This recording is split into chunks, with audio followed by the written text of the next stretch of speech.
La espiritualidad, como lo propuso Viktor Frankl, es una realidad trascendente de la persona por la búsqueda del sentido de la vida en sí.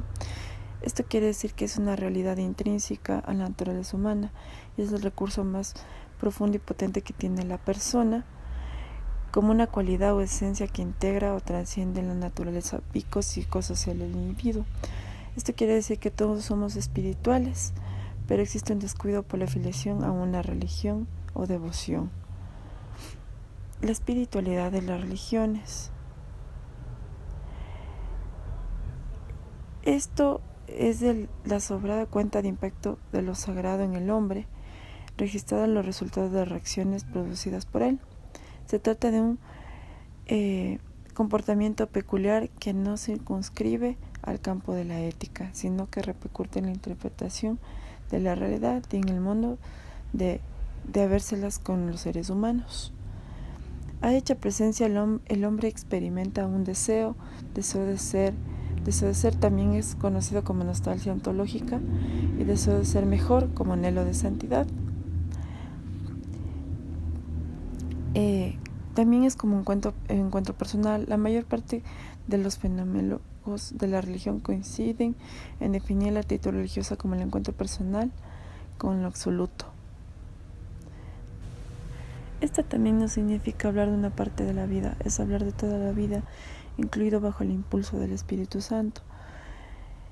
Por el hecho de ser un estilo, es un modo de vivir la vida cristiana y un dinamismo que empuja la acción que tiene necesidad de encarnarse en la realidad. Ahora hablamos de las grandes religiones. El budismo se desarrolló a partir de los defendidos por Siddhartha Gautama. El hinduismo, la primera civilización india, data del año 3000 a.C. Desde entonces surgieron grandes ciudades del islamismo. Su gran origen fue Mahoma en 600 días después de Cristo. Judaísmo fue el origen del pueblo judío, que cuenta la leyenda de una pareja llamada Adán y Eva. Don Bosco nace el 16 de agosto de 1815 en Viece, reino de Piamonte, Cerdeña, cerca de Turín. Este se dedicó a ayudar a todos los jóvenes marginados de los barrios de Turín. Entendió sobre los problemas de la juventud de su tiempo y se dedicó a la fundación de oratorios, de escuelas, seminarios, colegios, centros educativos, profesionales agrícolas para la formación de cada uno de estos jóvenes. Esto se conocería los años después como enseñanza profesional. Fue un gran escritor, editor, predicador, sociólogo y diplomático. Su fama de santo no dejó de crecer en la época. La mayor obra que hizo fue la Sociedad Salesiana, el Instituto de las Hijas de María Auxiliadora y la Pía Unión de Cooperadores Salesianos. Tuvo una buena relación con los más importantes políticos y con la famosa familia italiana. Don Bosco también creó el sistema preventivo. Fue una genial opción para los jóvenes. Encontró una manera muy original de educarlos. Él puso en práctica validando en el oratorio de Baldoco que más que un sistema teórico expresa la convivencia de Don Bosco con los jóvenes. Los dichos pilares de Don Bosco son la religión, la razón y la bondad. Fue una de las características de este gran genio, que es la capaz de hacer las síntesis originales con elementos que otros países parecían contrarios. En el centro de interés en el sistema preventivo fue la práctica tanto educativa como pastoral de Don Bosco. Consideraba que el joven, toda su integridad como persona en este mundo en relación como Dios, hacer el joven un joven honrado, ciudadano y un buen cristiano. La experiencia del oratorio de Baldoco de Don Bosco fue un verdadero laboratorio pedagógico. La educación de niños y jóvenes empezó a dar resultado y por consecuencia su idea se fue multiplicando gracias al apoyo de sus colaboradores salesianos.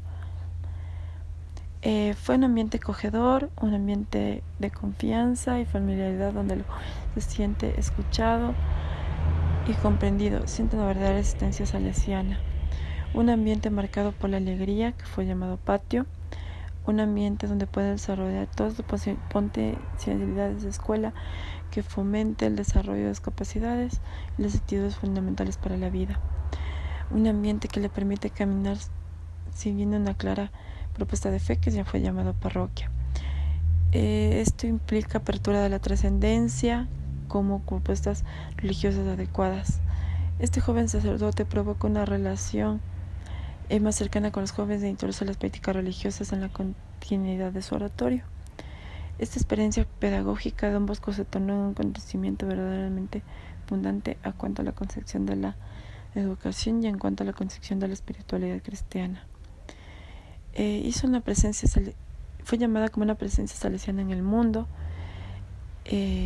Ahora es existente en 1948 obras salesianas presentes en 128 países del mundo. Gracias a Don Bosco, gracias a esta iniciación de Don Bosco. 3 grupos de familia salesiana fueron fundadas directamente por Don Bosco, que fue la Congregación Salesiana, las Hijas de María Auxiliadora y la Asociación de Salesianos.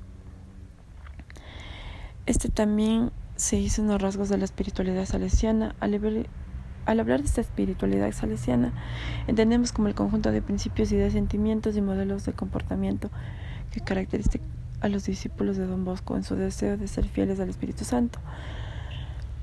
Nos hace pensar que es una especie de rostro salesiano, definido por una serie de aspectos que lo componen. Aquí nos referimos a la espiritualidad propia de todas aquellas personas que dentro del grupo reconocido comparten también propuso los rasgos de la espiritualidad salesiana.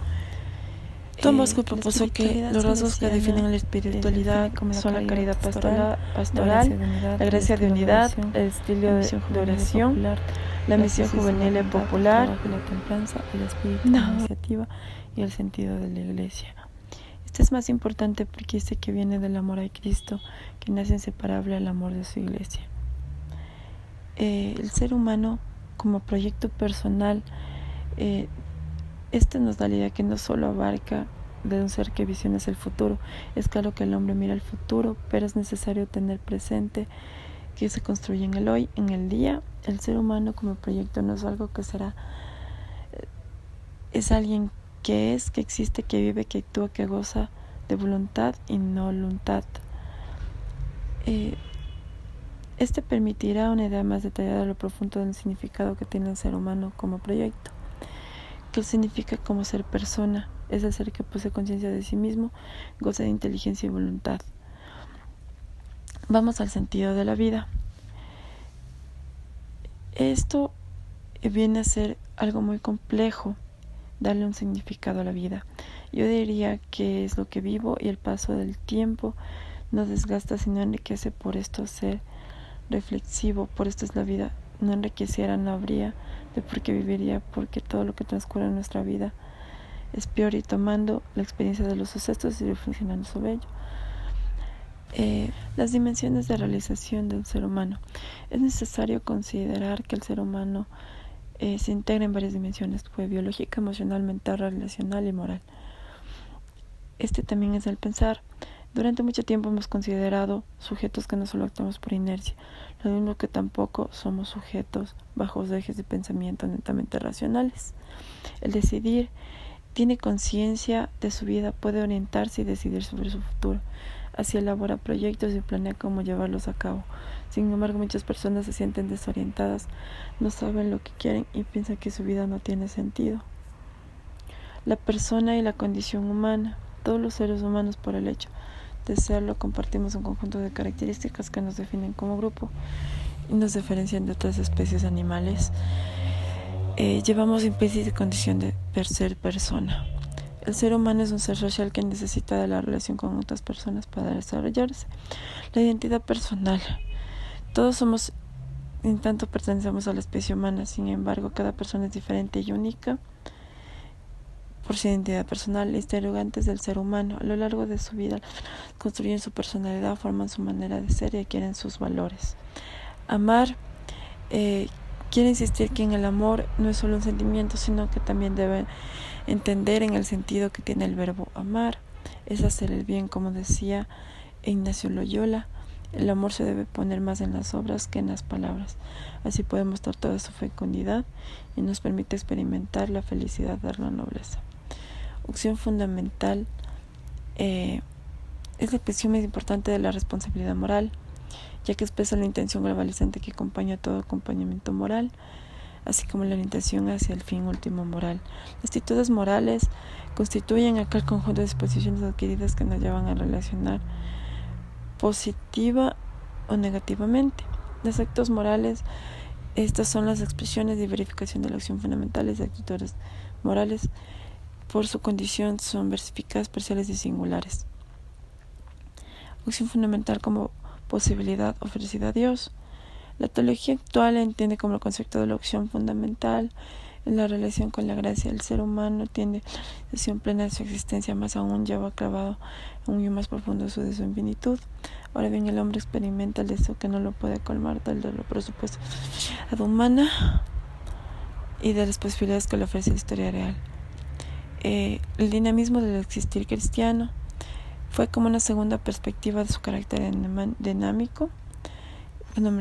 Fundamental cristiano es de estructura o forma que adopta la decisión que da la persona o la forma que debe realizar. Como proyecto personal, con frente a Jesús, personal, no es solo el deseo para el reencuentro y la comunión con Dios. Esto quiere decir cuando Dios que es nuestra disposición que se forma, dando como un tratado para la educación, la fuerza de tal apetito. Dios, que está en la raíz al principio de nuestra existencia, motiva el proceso y todas las acciones